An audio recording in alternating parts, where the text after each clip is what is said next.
مرحبا جوارا اصالحي باوو در حق چاپمنیا مدا من مقاله کی نویسیه از دخوازم جوارا پاری بکم ده رادیو اریوانی بو ایروژی رادیو و تلویزیون آمده زاروکیان بدا قد جبگیر آمناچه نزدیکی ساعت رادیو اریوانی دهات گندی مدفش کاری خو بردادند چون بر رادیوی دسکنین وان سالانا الکتریک تنه بو رادیو به پیلاوات خبتی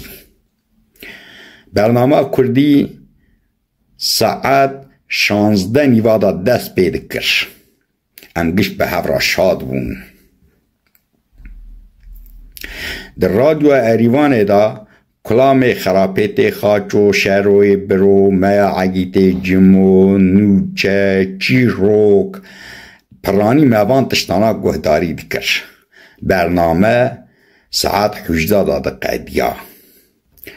ساعت نیوکی بردوام دکر جمعرا دبو دقیقه نیوک لورا محز ندکر داویا برنامه بحاتا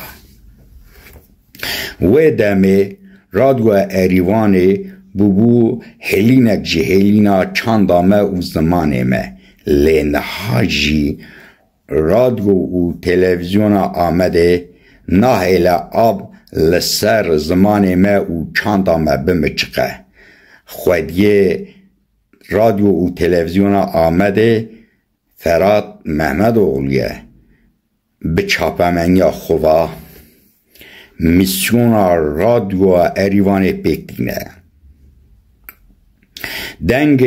رادیو اریوان شو پرچکی دنیای دنگ رادیو و تلویزیون آمده دچه هر دره دنیای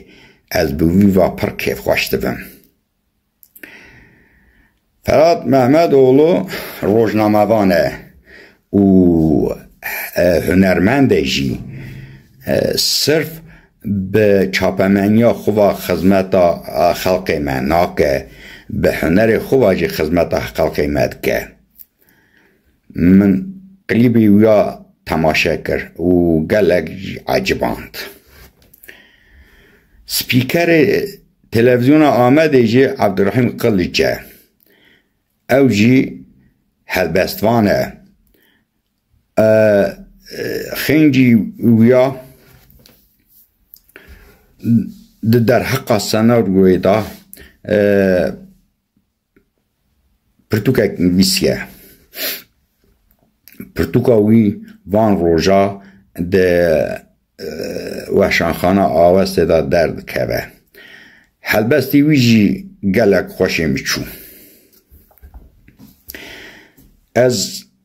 فراد و عبدالرحیم پیروز دکم ام بزانبن و ام جبیر نکن رادیو و تلویزیون آمده حکومتا میه زمان میه چاندا میه هبونا میه